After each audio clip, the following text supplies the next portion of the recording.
할렐루야. 지금부터 설교의 제목에 대해 강의를 하게 되는데, 이 제목에 대한 대지는 모두 7가지입니다. 그래서 제일 먼저 8장, 오늘은 제목, 그러니까 설교의 제목에 대해서, 그 다음에 9장은 서론, 설교의 그 서론, 또 10장은 설교에 대한 그 본론에 대해서 강의를 하게 되는데, 짧게 할 거예요. 중요한 요점만 할 거니까 강의를 잘 경청해 주시기 바라요. 자, 첫째 대지는 제목의 첫째 대지는 제목이란 무엇인가예요. 제목이란 무엇인가입니다.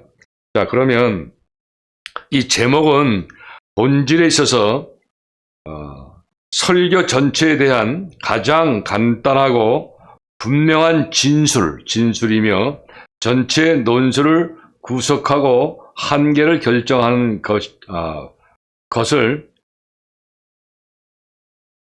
말하는 것이고, 그러니까 제목이란 이제 소지가 있는데 첫 번째 소지는 지금 말씀드린 거고, 그러니까 다시 한번 제목은 본질에 있어서 첫 번째 소지, 설교 전체에 대한 가장 간단하고 분명한 진술이며 전체 논술을 구속하고 한계를 결정하는 것. 그 다음에 두 번째 소지는 제목은 모든 설교의 지배적이며 직접적인 머리이다. 그 다음에 세 번째 소지는 제목은 설교 전체가 생장하는 시가 되는 사상이다. 모두 세 가지 대지가 되어 있는데, 자, 첫 번째 제목은 첫 번째 소지, 설교 전체에 대한 가장 간단하고 분명한 진술이며 전체 논술을 구속하고 한계를 결정하는 것. 여기서 아마 여러분들이 네 가지 그 단어를 이해가 잘 안 될 거예요. 첫 번째 진술, 또 논술, 구속, 한계. 자, 첫 번째 진술.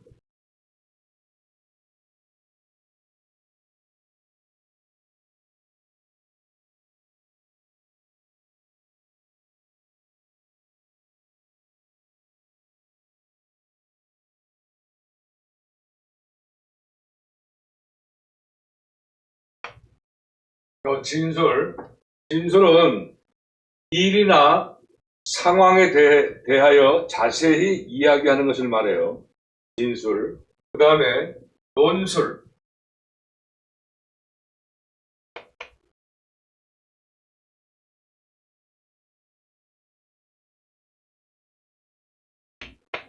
자, 논술은 어떤 의견을 논리적으로 서술하는 것을 이야기해요. 그 다음에 세 번째 구속.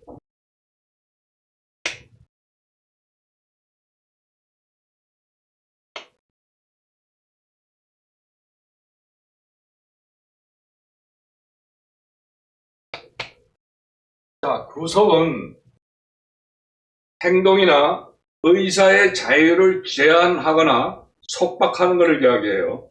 그 다음에 한계.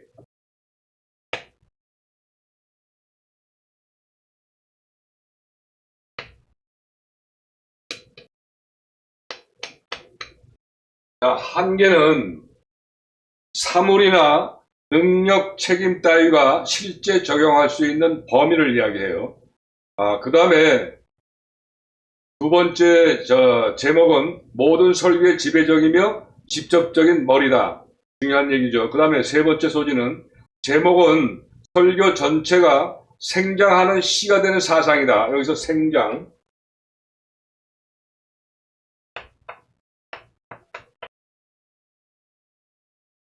자, 생장은 태어나서 자라는 것 또는 그런 과정을 이야기해요. 생장. 자, 그 다음에 씨는 종자.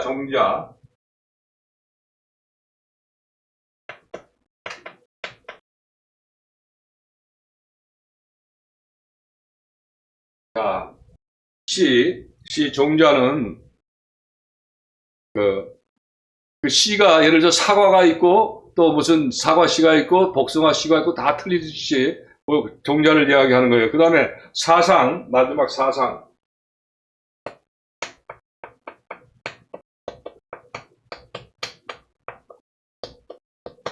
자, 사상은 사물이나 능력, 책임 따위가 실제 작용할 수 있는 범위를 이야기하는 거예요. 사상. 어떤 사물에 대하여 가지고 있는 구체적인 사고나 생각을 사상이라고 그래요. 조금 아까 이야기한 거는 한계, 사물이나 능력, 책임 따위가 실제 적용할 수 있는 범위. 자, 그러니까 설교의 제목이라는 것은 세 가지 소지가 있는데, 자, 설교 전체에 대한 가장 간단하고 분명한 진술이며 전체의 논술을 구속하고 한계를 결정하는 것. 두 번째 소지는 제목은 모든 설교의 지배적이며 직접적인 머리라는 것. 그 다음에 세 번째는 제목은 설교 전체가 생장하는 시가 되는 사상이다. 이 세 가지만 알고 계시면 돼요.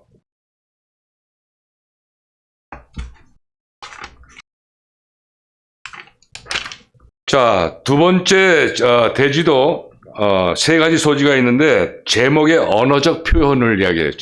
제목의 언어적 표현. 첫 번째 소지는 제목은 가장 정확하게 배열하지 않으면 안 된다. 제목의 한계는 마치 그 경계를 표시하기 위하여 선을 그은 것과 같이 분명해야 한다. 자, 두 번째 소지는 제목은 분명하게 진술되어야 한다. 아까 진술 얘기했죠. 그 다음에 세 번째는 가능하다면 제목은 간단한 것과 또 간결하고 적극적인 것이 좋다. 설교자는 설교 중에도 제목에 대하여 자주 언급할 것이므로 간단한 제목이 가장 오래도록 기억될 수가 있으며 또한 그렇게 함으로써 설교 전체가 잘 기억될 것이다. 제목이 중요하다는 거예요. 자, 다음 세 번째 대지로 제목을 취급하는 데 대한 제언. 세 번째 대지. 자, 제언.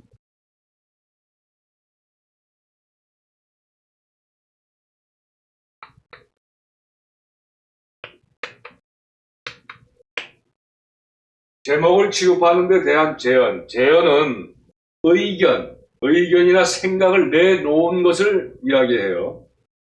자, 이것도 세 가지 소지가 있는데 첫 번째 소지는 택한 제목을 충분히 이해하기 위해 충분히 연구해야 한다.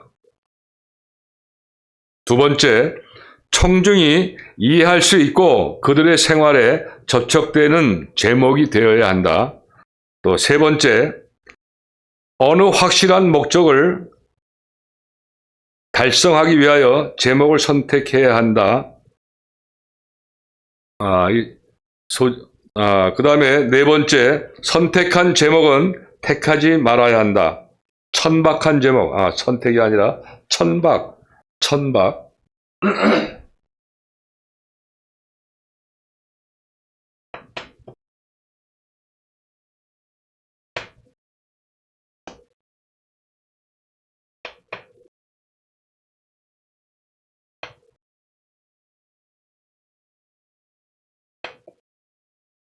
이 천박은 생각 따위가 얕거나 말이나 행동이 상스럽다, 좀 좋지 않다, 귀중하지 못하다, 그런 뜻이에요. 자, 그러니까 천박한 제목은 선택하지 말아야 된다. 다섯 번째, 설교자 자신의 경험과 일치하지 않고 설교자 자신이 정신적으로 동감하고 감동하지 않는 제목을 선택하지 말아야 한다. 자, 여섯 번째, 설교 제목을 때와 장소와 경우에 적합하도록 정해야 한다. 예를 들자면 크리스마스에는 크리스마스에 대한 설교를 할 것이고 부활절에는 부활에 대한 설교를 할 것이고 또 복음전도 설교, 즉 부흥 설교는 부흥회 때 해야 할 것이고 낯설은 타교회의 강단에서 설교하는 것은 어려운 이유가 바로 이런 것들 때문에 어렵다 하는 얘기예요. 그 다음에 무슨 제목이 청중에게 적합할 것인가 하는 것은 어려운 일이다. 그리고 특별한 이유가 없으면 언제나 주일 예배 때에는 본교회 교역자, 본교회 목회자 얘기하는 거죠. 목회자가 설교하는 것이 좋다는 것도 이런 이유에서이다. 그러니까 설교 제목을 때와 장소의 경우에 적합하도록 정해야 한다. 중요합니다. 자, 다음 네 번째 대지. 설교의 제목에는 두 종류가 있어요. 수사적 제목과 명제적 제목인데, 먼저 수사적.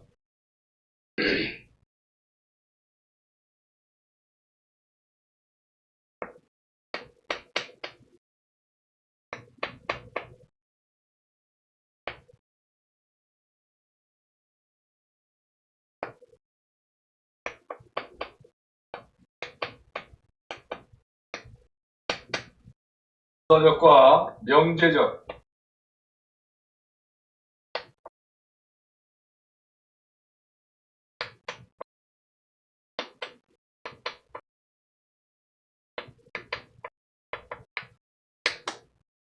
자, 여기서 수사적이라고 하는 것은 말이나 글을 다듬고 꾸며서 보다 아름답고 질서 있게 하는 방식을 수사적이라고 그래요. 또 명제적인 것은 어떤 문제에 대한 하나의 논리적 판단 내용과 주장을 언어 또는 기호로 표시하는 방식을 명제적 제목이라고 이야기해요. 자, 그러면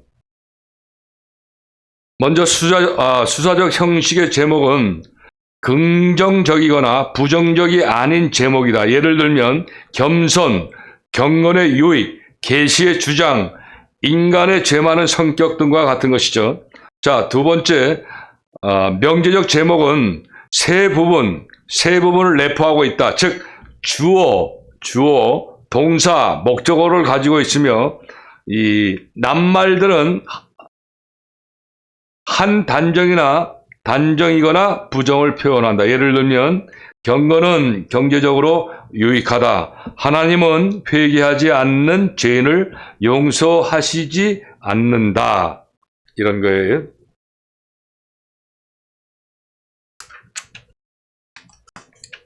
다음 다섯 번째 대지. 설교 제목을 알리는 때와 알리지 않을 때가 있다는 거예요. 자, 서론 끝에서 설교의 제목을 명확하게 알리는 것은 아주 좋은 일이다. 그렇게 하면 그러니까 이 교인들 얘기하는 거예요. 설교를 듣는 교인. 청중들은 설교자가 무엇에 관하여 말하려고 하는가를 잘 알고 그 설교에 대하여 더 흥미를 가지게 될 것이다. 어떤 경우에는 제목을 알리지 않는 것이 더 좋을 때도 있는데 이것은 두 가지 경우이다. 첫 번째 경우는 그 설교의 본문이 제목을 틀림없이 명백하게 나타나고 있을 때, 그 다음에 두 번째는 이 제목에 반대하는 선입관이 있는 경우 제목을 알리지 않고 있다가 점점 밝히려고 할 때, 예를 들면 예수 재림 교도나 천도교나 또 천주 교도들의 그 회합에서 안식일에 대한 문제를 말할 때와 같은 경우이다. 그러나 절대적으로 꼭 그렇게 되어야 한다는 것은 아니다. 실제로 명백한 제목이 있고 설교자의 마음속에 그 제목을 준비하고 있다면 그러지 않아도 괜찮다. 그러나 대부분의 경우는 설교자가 제목을 미리 알리면 설교자는 그 제목에 더 바싹 고착.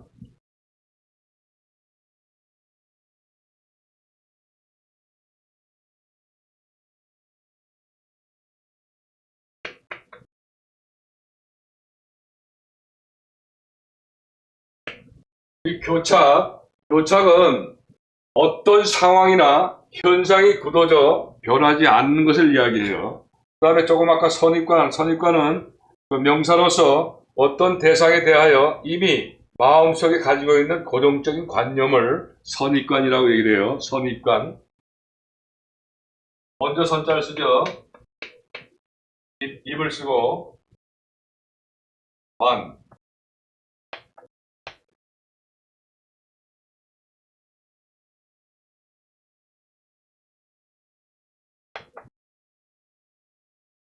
자, 선입관.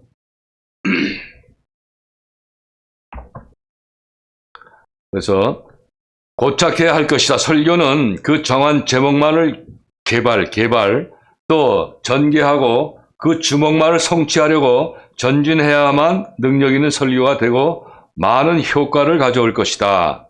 자, 이 지금 개발, 전개, 성취, 전진, 효과 이것은 지난 시간에 다 이미 이 한문풀이를 해줬으니까 이 캄보디아 전도사님들은 계속 이 내용을 숙지하고 있어야 돼요. 또 6번째 되지 어떠한 종류의 제목을 택해야 할 것인가. 자, 첫째 소지는 어떠한 종류의 제목을 택할 것인가를 결정함에 있어서 큰 힘을 가진 3가지 요건이 있다.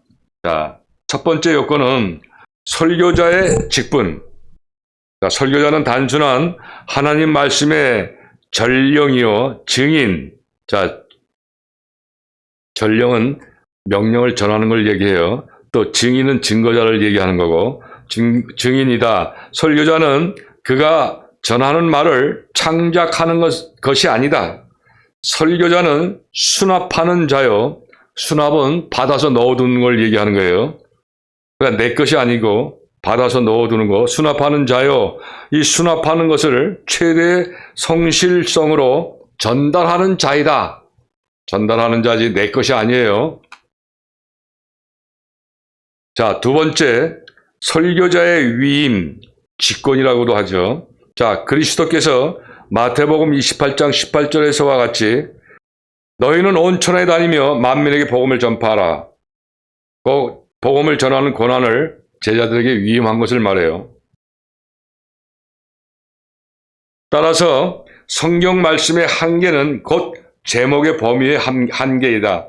우리는 하나님과 사람과의 관계된 일에 대하여 또 인간 상호 간의 관계에 거룩하신 하나님께서 보시는 그 시야에서 설교하는 것입니다. 자, 세 번째, 설교자의 목적. 설교자의 목적, 곧 설교의 목적은 인류를 벌받을 죄의 세력과 부정에서 구원하는 것이며 지옥으로부터 구출하여 천국 시민이 되기에 적합하게 만드는 것이다. 목적이 그렇다는 거예요. 자, 이 목적의 달성은 하나님의 말씀과 성령의 도우심을 통해서만 가능한 것이다. 아주 중요한 거예요. 하나님 말씀과 성령의 도우심을 통해서만 가능한 거예요. 자, 위에서 말한 3가지는 설교의 적당한 제목의 범위가 성경 내에 한정된다는 것을 증명하는 것이다. 비성경적 목적은 엄격하게 배제되어야 한다. 하지 말아야 된다 하는 그런 뜻이에요. 자, 두 번째 소지로 논쟁은 말이나 교리를 다투는 것을 말하는 것이죠. 논쟁적 제목은 강단에서 아주 적게 사용하는 것이 좋다. 그러니까 논쟁, 말과 싸움이 될 만한 이런 것은 강단에서 설교할 때 아주 작게 사용을 해라. 부득이한 경우만 사용을 해라 하는 그 뜻이에요. 자, 세 번째, 변증적 설교도 이 강단에서는 삼가하는 것이 좋다. 자, 여기서 변증이라고 하는 것은 경험에 의하지 않고 이 개념을 논리적으로 분석하여 대상을 연구하는 식을 변증식이라고 그래요. 자, 여기서 개념은 캄보디아 우리 전도사님들 때문에 자, 개념.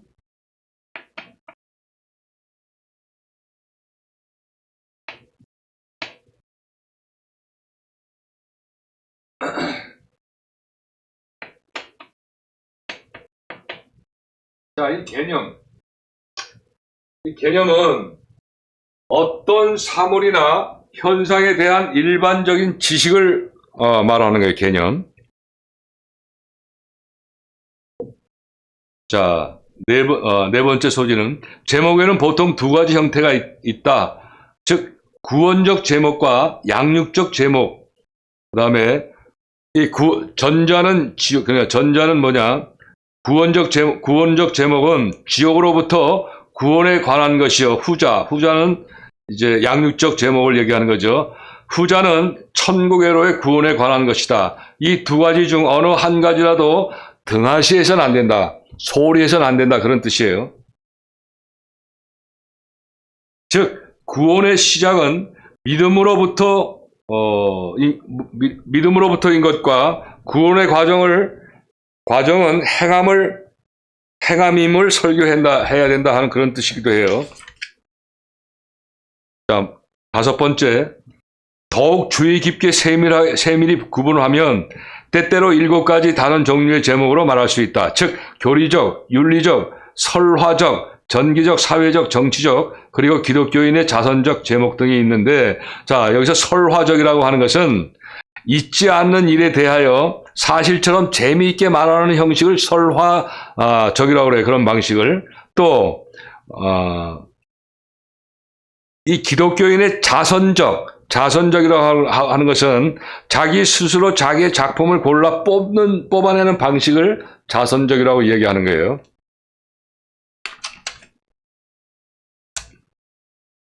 자, 마지막으로 7번째 대지는 설교에 대한 대지, 성령의 인도예요. 성령의 인도. 자, 중요한 내용입니다. 이거 제목을 선택함에 있어서 설교자는 항상 성령의 인도를 구하지 않으면 안 된다. 성령은 청중의 마음이 어떻게 되어 가는가를 아신다.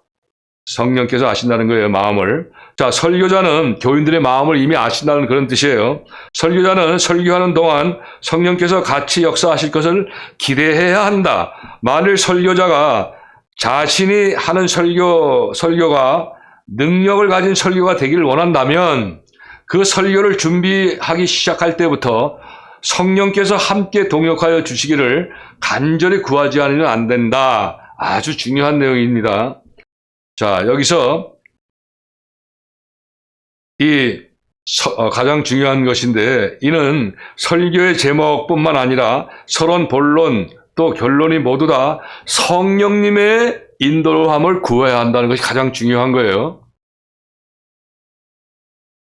자, 이상으로서 8장 제목에 대한 강의를 끝내고 이제 9장 서론에 대해서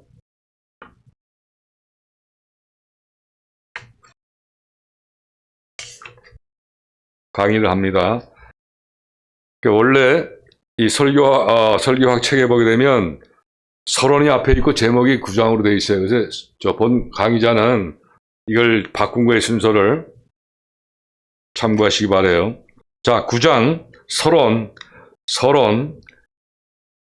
서론도 모두 간단하게 6가지 대지로서 강의를 해요.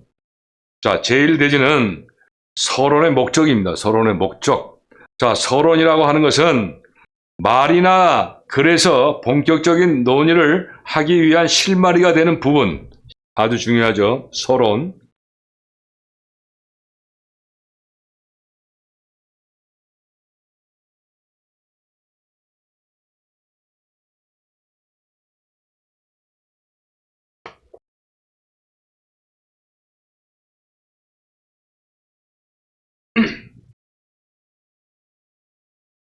자, 서론이라는 말 자체가 그 목적을 설명하고 있다.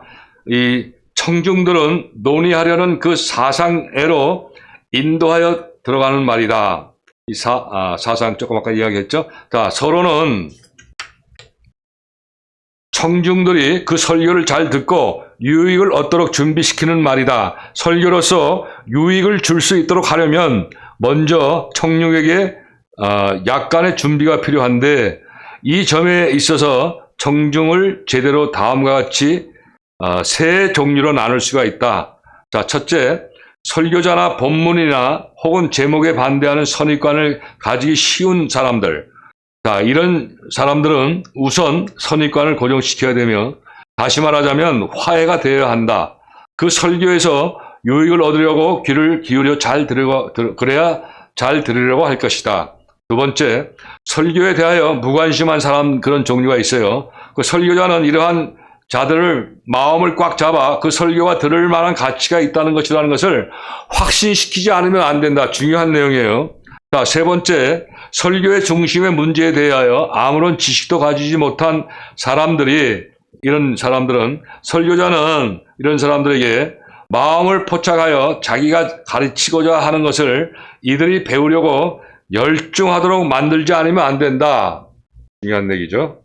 자, 그 다음에 두 번째 대지, 서론의 중요성. 설교에 있어서 첫말은 모든 것 중에 가장 중요한 것이다. 따라서 말하기가 가장 어려운 것이다. 가장 위대한 설교가들은 서론에서 가장 능력을 나타낸다. 그리고 미숙한 설교자가 실패하는 것은 흔히 이 처음에 첫 마디 문을 여는 서론이 부실하기 때문에 그렇다는 거예요. 그만큼 서론이 중요하다.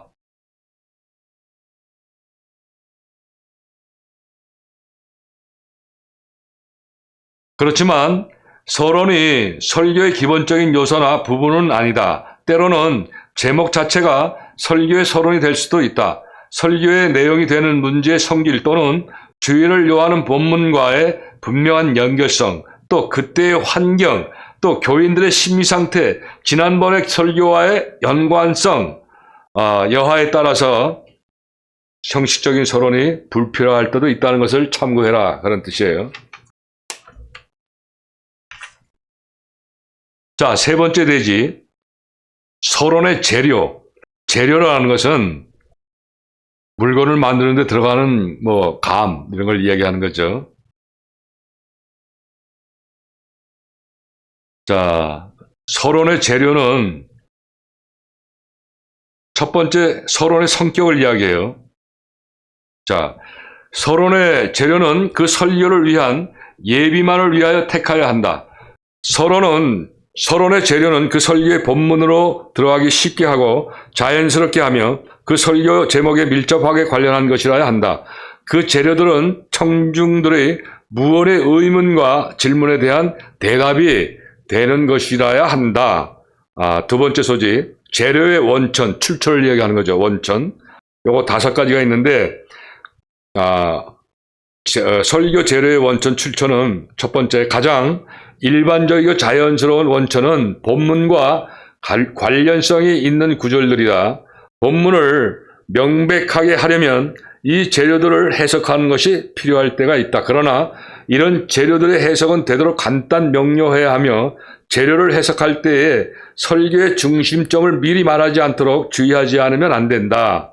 자, 미숙한 설교자들은 흔히 서론에서 미리 본론에서 취급할 중심적인 문제를 말하고 나서 정작 본론에 들어갔을 때는 새로 말할 것이 없어서 이 곤란을 당할 때가 많죠. 그러니까 서론에서 본론적인 이야기는 하지 말아라, 그 뜻이에요. 자, 두 번째, 본문에 기록된 사건이 발생한 환경이나 처지의 소설은 놀랄 만한 힘이 있는 좋은 서론이 될 때가 있다. 세 번째, 청중의 형편과 그 설교를 하게 된 이유를 설명하는 것도 하나의 흥미있는 서론이 될 수 있다. 네 번째, 제목이나 본문과 비슷한 내용의 것, 즉 제목이나 본론이 하나님이 세상을 이처럼 사랑하사 요한복음 3장 16절 말씀일 때에는 서론으로서 요한일서 4장 8절 하나님은 사랑이시다라는 말씀을 사용하는 것도 좋다. 다섯 번째, 정반대되는 내용의 것, 즉 모순 대립이 되는 것이 현저하고 효과적인 서론이 될 때도 있다. 예를 들면 제목이나 본론이 하나님의 사랑일 때에 정반대의 것으로 하나님의 진노를 서론할 수도 있다. 이거 다섯 번째입니다. 자, 다음은 네 번째 대지. 설교의 서론에 대해 넣어서는 안 될 재료가 있다는 거예요. 자, 개요를 보면 설교자 개인의 자료를 많이 사용하면 안 된다, 그런 뜻이에요. 가능한 한 설교자는 서론에서 자기 자신에 대한 말은 무슨 말이든지 하지 않는 게 좋다. 내 자신에 대한 말은 안 하는 것이 좋다. 중요해요, 이거. 또 설교자는 설교 혹은 그리스도에 대해서만 할 것이지 자기 자신에 대해서 말하지 않아야 한다. 오직 예수님에 대해서 말씀해라. 말씀을 증거해야 된다. 그 뜻이에요. 사실에 있어서 이것은 설교의 각 부분에 대한 일반적인 규칙이라도 할 수 있다. 설교와 주님에 대한 청중들의 주의를 잠깐이라도 다른 데 쏠리지 않게 하기 위하여 설교자는 그 언사나 몸짓이며 옷차림이나 태도가 평범하고 단정하지 않으면 안 된다. 그러니까 단정해라. 그 뜻이에요. 자, 첫 번째 소지로 어떤 설교자는 서론에서 노골적으로 자기를 소개하는 일이 있는데 청중은 이것을 좋아하지 않는다는 거예요. 교인들은 자기 소개하는 걸 좋아하지 않는다. 그런 뜻이에요. 자, 두 번째, 서론에서 설교자 자신의 개인적 경험에 관계되는 일을 오래도록 하는 것은 청중을 그런 것을 좋아하지 않는다. 그것이에요. 또 세 번째, 또 설교자가 흔히 자기가 그 예배당에서 설교할 수 있게 된 것을 영광으로 생각한다고 서론을 말하는 자가 많다. 이것은 쓸데없는 짓이다. 그런 뜻이에요. 그러니까 지나친 겸손은 오히려 설교를 망친다는 그런 뜻이에요. 자, 네 번째, 무엇보다도 설교자가 가장 범하기 쉬운 것은 설교하기 전에 변명하는 말을 하는 것인데 이것도 바람직하지 않다. 변명하는 거 절대 바람직하지 않다. 그런 뜻이에요. 자, 다섯 번째 대지, 서론의 주요 성질에 대해서. 자, 첫 번째 소지, 적절. 서론은 그 설교의 제목과 설교의 환경에 적절한 것이어야 한다. 특히 그 설교에 적합하고 특수한 서론이어야 하며 이 설교를 할 때 그 독특한 사정을 위하여 준비한 것이 아니면 안 된다. 서론은 제목에 대하여 중요한 관련성을 가져야 하며 그 제목으로 직접 인도하는 것이어야 한다. 두 번째, 서론에서 본론을 미리 말하지 말 것. 서론에서 설교자가 본론에서 말할 것을 미리 말하면 안 된다. 조금 전에도 나왔던 얘기죠. 따라서 서론은 제목에 적절한 것이어야 하며 서론과 제목은 구별되지 않으면 안 된다. 구별돼야 된다. 그 뜻이에요. 제목과 서론은.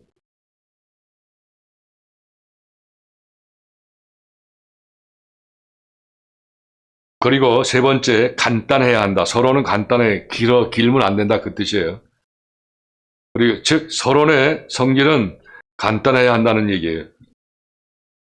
자, 네 번째, 직접성. 서론은 간단할 뿐만 아니라 직접적인 것이어야 한다. 서론은 설교의 중심 문제로 인도하는 중심점을 파악하고 그것만을 취급해야 한다. 그 밖에는 시간의 여유가 없다. 다섯 번째, 단순성. 서론은 그 언어와 사상에 있어서 단순하고 쉽게 이해할 수 있는 것이어야 한다. 어려운 얘기, 무슨 지식적인 얘기 이런 거는 서론에 넣지 말아라. 그 뜻이에요. 여섯 번째, 제재. 이 제재라고 하는 것은 체제. 생기거나 이루어진 틀을 얘기하는 거예요. 체제. 중요한 내용이에요, 이거. 체제.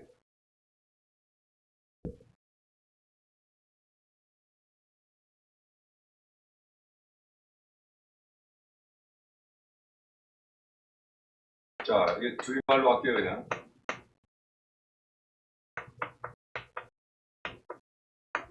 체제. 천천히 읽을 테니까 잘 숙지하세요. 서론의 체제에 대하여 말한다면 서론은 쉬운 회화체여야 한다. 쉬운 이야기체. 자, 청중은 서론에서 흥분되지 않는다. 그렇죠. 서론서부터 흥분될 리가 없죠. 설교는 언제나 종말에 가서 절정에 달하는 클라이맥스를 가진 것이 좋다. 결론에 가서 하는 것이 좋다라는 얘기예요. 서론에서 큰 소리로 외치기 시작하면 종말에 도달하기 전에 설교자나 청중이 다 같이 정력을 잃고 만다. 그 중심 사상 자체가 서론을 구성하는 얘기나 예화는 서론으로 용인될 수 있는 것이지만 예화가 서론의 중심 사상에서 벗어난 것이든지 서론을 설교하는 것이면 좋지 못하다. 이런 예화는 서론을 너무 길게 만들고 청중의 생각을 본론으로 곧장 인도되지 못하고 다른 길로 가게 만든다. 그러니까 딴 생각을 하게 만든다. 그런 뜻이에요. 그리고 서론의 분량은 총 설교 시간에 약 10분의 1 정도가 좋다. 짧게 하는 것이 좋다 하는 그런 뜻이에요. 자, 여섯 번째 대지. 자, 서론에서 실행상 주의할 점 두 가지가 있다는 거예요. 첫째 주의할 점은 설교자는 서론의 언사에 극히 주의하지 않으면 안 된다. 왜냐하면 서론을 말할 때는 아직 청중의 마음이 감동되지 않고 냉정하게 되어 있으므로 설교자의 언어와 동작과 기타 여러 가지에 대하여 비판적이기 쉽다. 그래서 설교자의 다른 부분은 기록하지 아니하고 항상 서론만 기록하여 그 서론들의 효과를 주의 깊게 연구하는 설교자가 많다. 하여튼 설교의 다른 부분에서는 나타나지 않을 아주 작은 결점이라도 서론에서 일어나면 발견되기 쉬운 것이다. 마지막 두 번째 그 주의할 점은 서론은 그 설교의 제목과 목적과 개괄적 계획이 결정된 후에 최종으로 결정하는 것이 좋다. 왜냐하면 서론의 형식과 내용은 전적으로 그 설교에 의하여 결정되기 때문이다. 자, 이렇게 해서 이제 9장 서론에 대해서 강의를 마칩니다. 다음은 10장 본론, 설교의 본론에 대해서 강의를 합니다. 자, 설교의 본문은 설교의 체간이라고도 불리우는데 이것은 본문과 제목과 서론 그리고 결론을 제한 나머지를 말하는 것이로 설교의 절대적인 두 부분 중에 하나이다. 체간.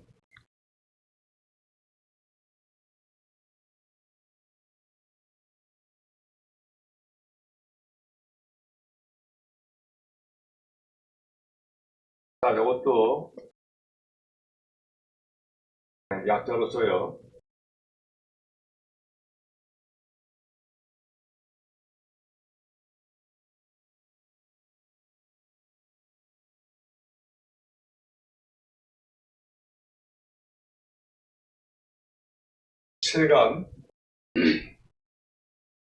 체간은 이 척추동물의 몸 가운데, 그러니까 뭐 개나 소나 이런 척추동물의 몸 가운데 중축을 이루는 부분을 얘기해요. 예를 들면 머리, 목, 가슴, 배, 꼬리의 5부분으로 나눈 것을 말하는 거예요. 이걸 체간이라고 그래요. 그러니까 5가지를 나눈다는 거예요. 자, 그래서 첫 번째 대지는 본론의 성질을 이야기해요. 본론의 성질. 자, 제목을 설교 사상의 씨, 아까 얘기했죠. 씨는 종자를 얘기한다고. 씨라고 말한다면 본론은 그 씨로부터 아까 생장 얘기했죠. 생장하는 나무다. 본론은 제목을 풀어서 전개시키는 것이다. 것으로서 항상 두 가지 요건이 있는데 첫째는 분석, 곧 제목을 모든 면에서 해석하는 것이다.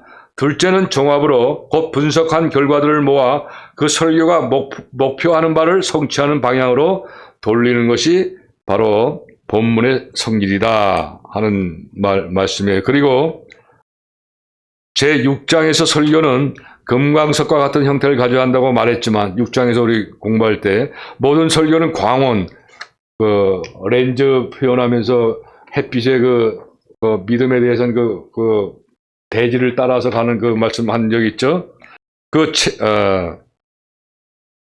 광원의 한 점과 같은 제목에서 출발하여 예정한 목적에 의하여 마치 렌즈에 의해서 여러 광선을 모으는 것 같이 끝에서 모두 함께 모아져야 하는 것이다. 그러나 제목 안에 있는 것들 중에서도 그 설교의 목적을 성취하는 데에 도움이 되고 주장이 되는 요소들만 본론에서 사용하는 것이 좋다.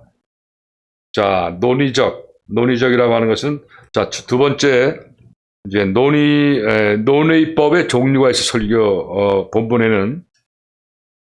자, 요거는 여러분들이 좀 알기 쉽게,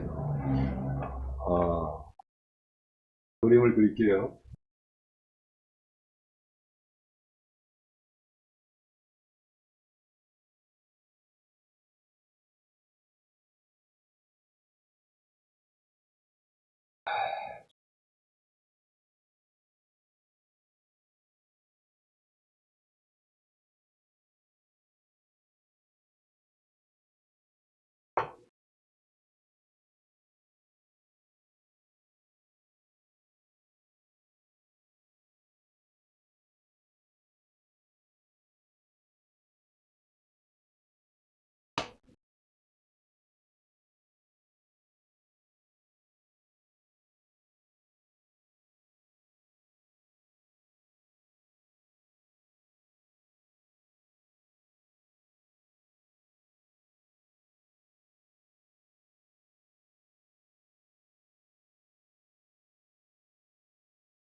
자, 본론은 논의법의 종류는 모두 네 가지 대지로, 자, 소지가 이제 이 도표에 나와 있는 것처럼 저거 순서에 의해서 설명을 해요. 자,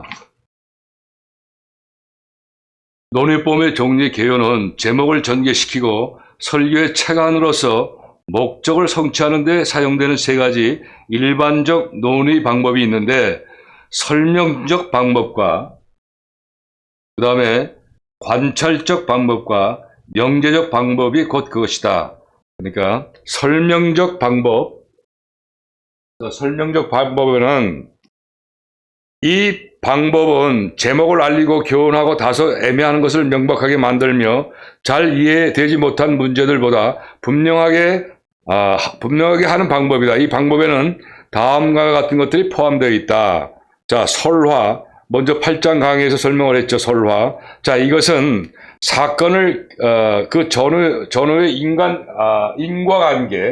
인과관계에서 설명하는 것이다. 예를 들면 베드로의 부인이라는 제목을 택하였으면 다음과 같은 순서로 그 인과관계를 설명할 수 있을 것이다. 가, 부인한 사건에 수반된 형편. 나, 궁전으로 들어간 방법. 다, 궁전에서 행한 일. 라, 궁전의 상태. 마, 예수님께서 베드로를 돌아보신 것. 그 다음에 두 번째는 저 묘사 있죠. 2번. 소집 2번. 그 묘사. 이 묘사라는 것은 저 한문이 되어 있지만 어떤 대상이나 사물 현상 따위를 언어로 서술하거나 그려서 표현하는 것을 말해요.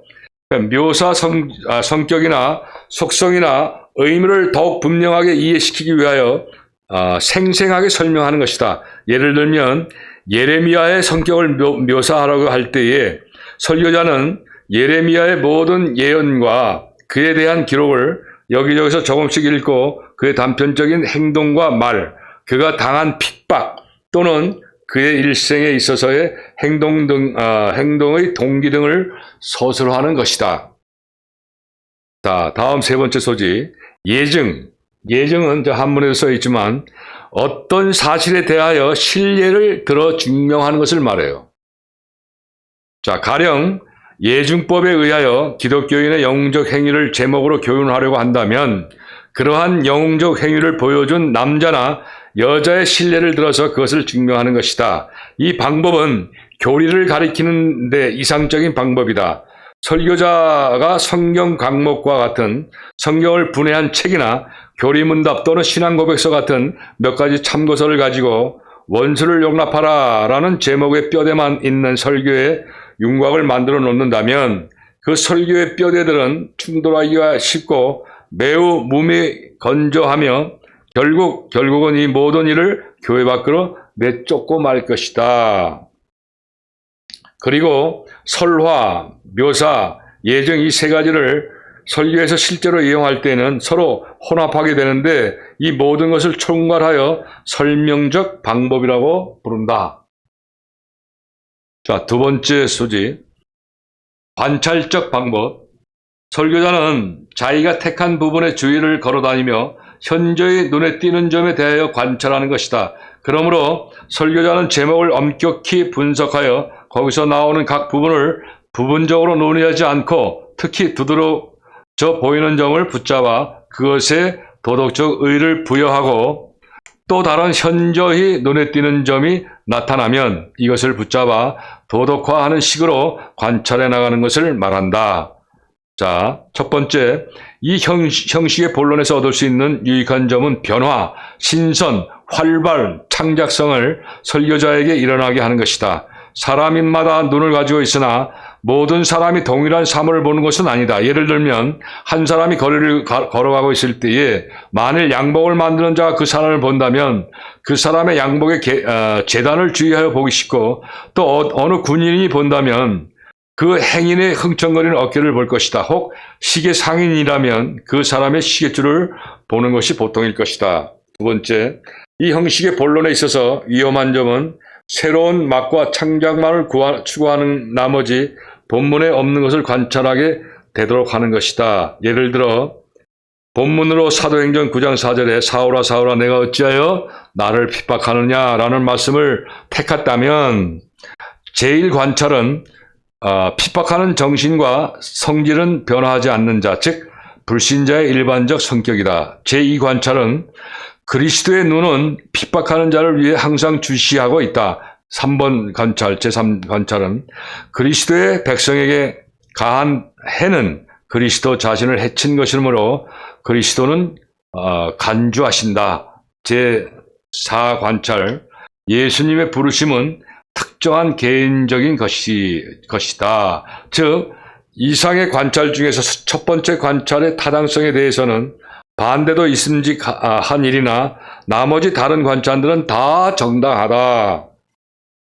자, 세 번째, 소지 세 번째, 명제적 방법. 이 종류의 본론은 논리적 증명을 내포한다.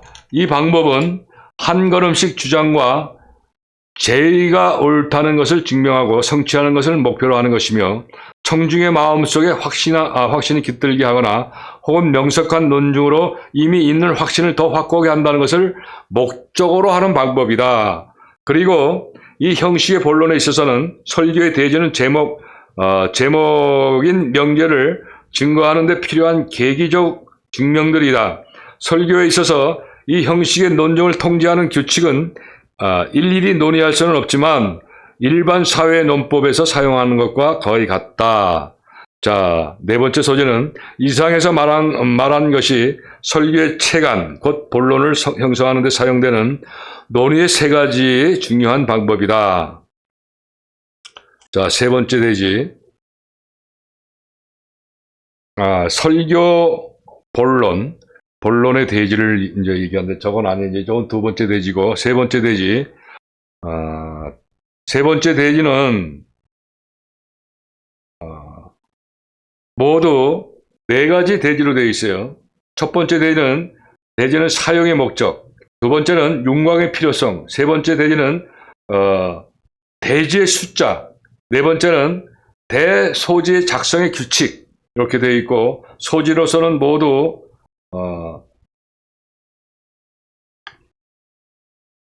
첫 번째 대지인 대지 사용의 목적에는 대지를 사용하는 이유와 또 대지에 분할하는 이유, 대소지의 배열의 이점, 예를 들면 한 개 사과에 취식하는 것과 또 1마일을 걷기라는 거, 이거 이제 자세하게 이제 설명을 해줄 텐데, 자, 두 번째 대지의 윤곽의 필요성은 통일을 확실하게 함.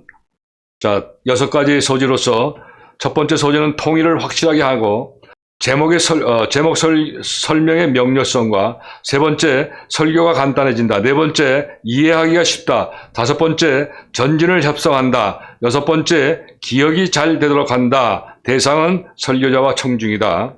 자, 요 비고는 제6장 강의 내용을 참고해서 인간의 심리나 인본주의 방식 근물, 예를 들자면 농부의 반농사, 또 제6장의 강의를 참고해서 세 가지 조건들을 이해하면 된다는 뜻이에요. 그 세 번째 대지의 수는 이것도 세 가지 소지가 있어요.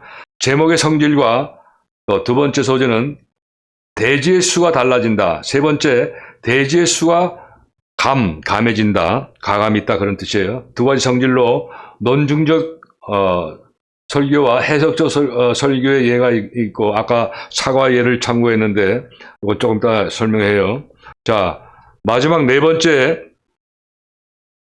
대소지의 작성의 규칙이 요 5가지 소지예요. 첫 번째, 모두 한 혈통이어야 된다. 그러니까 대지와 소지를 작성할 때는 모두 같은 혈통이다. 여기가 뭐 양자나 서자나 이런 것이 끼어들면 안 된다. 그런 뜻이에요. 자, 두 번째, 대소지의 구별과 중복이 되는 것은 허락하지 않는다는 뜻이에요. 세 번째, 대소지의 제목과 합의가 이루어져야 된다. 네 번째, 대소지의 표제는 간단 정확해야 된다. 다섯 번째, 많은 대소지는 좋지 않다. 그러니까 대소지가 너무 많으면 좋지 않다. 그런 뜻이에요.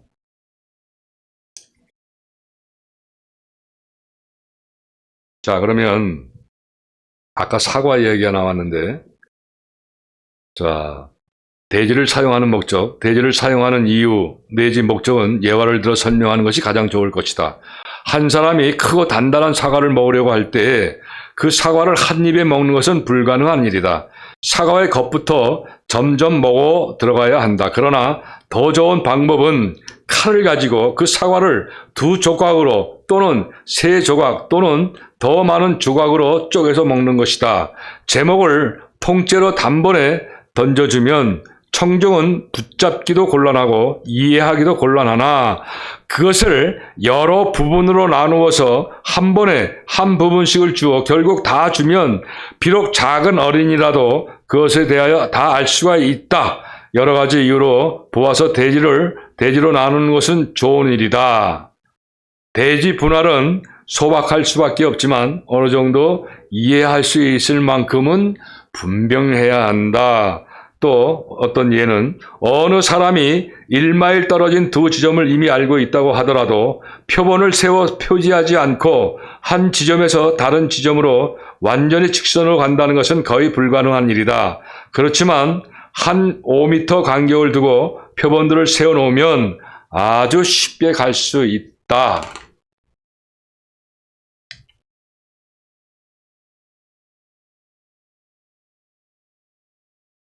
자, 두 번째, 대지에 대한 초안 윤곽의 필요성.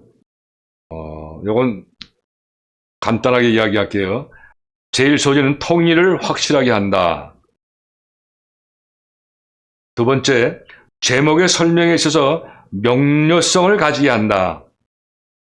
세 번째, 설교가 간단하게 된다. 오늘의 교인들은 되도록 짧은 설교를 요구한다. 그들은 30분 이상을 더 참을 수 없어 한다. 이게 현실적인 현실이에요, 오늘날. 자, 그러나 교인들이 이건 제가 추구하는 내용이에요.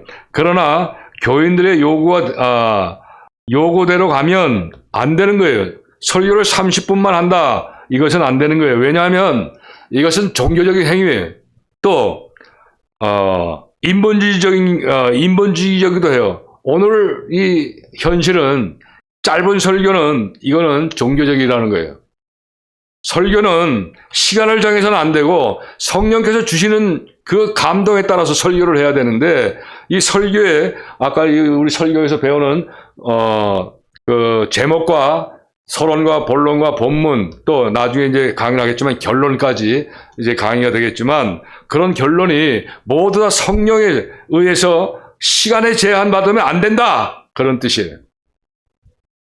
자, 네 번째, 이해하기 쉽게 한다. 설교자는 농부가 자기 밭을 다루듯이 자기 설교의 제목을 다뤄야 한다. 즉 밭에 잡초가 나지 않게 깨끗하게 하듯이 명백하게 제목을 처리해야 한다. 다섯 번째, 전진을 협성한다. 이 협성은 힘을 합하여 일을 이루는 것을 이야기해요. 협성. 자, 제6장에서 말한 바와 같이 모든 설교에는 움직임이 있어야 하는데 이 움직임은 앞으로 전진에 대해서 지난번에 6장에서는 강의를 했죠. 전진하는 것이라야만 한다. 그런데 초안이 없으면 설교자는 자기가 전진하고 있는지를 확실하게 알지 못한다. 못하기 쉽다.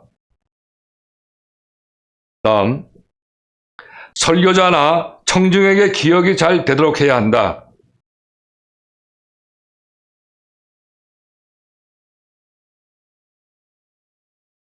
대지의 수에는 제목의 성질이 있고 설교가 논의하고자 하는 성격에 따라서 필요한 대지의 수가 달라진다. 논문적 설교는 일반적으로 해석적 설교보다 더 많은 대지를 요구하며 복잡한 설교는 단순한 설교보다 많은 대지를 요구하고 논쟁적 설교는 해석적 설교보다 더 많은 대지를 요구한다. 왜냐하면 차이점이 면밀히 구별돼야 하기 때문이다. 세 번째, 설교하는 시간에 따라서도 대지의 수가 가감할 수 있다. 간단한 연설에서는 중요한 점만을 언급할 수밖에 없으므로 중요한 점을 대지에 넣어야 한다. 사과 먹는 예화에서 말한 그 일반적 규칙이 대지의 수를 결정하는 데 도움이 된다.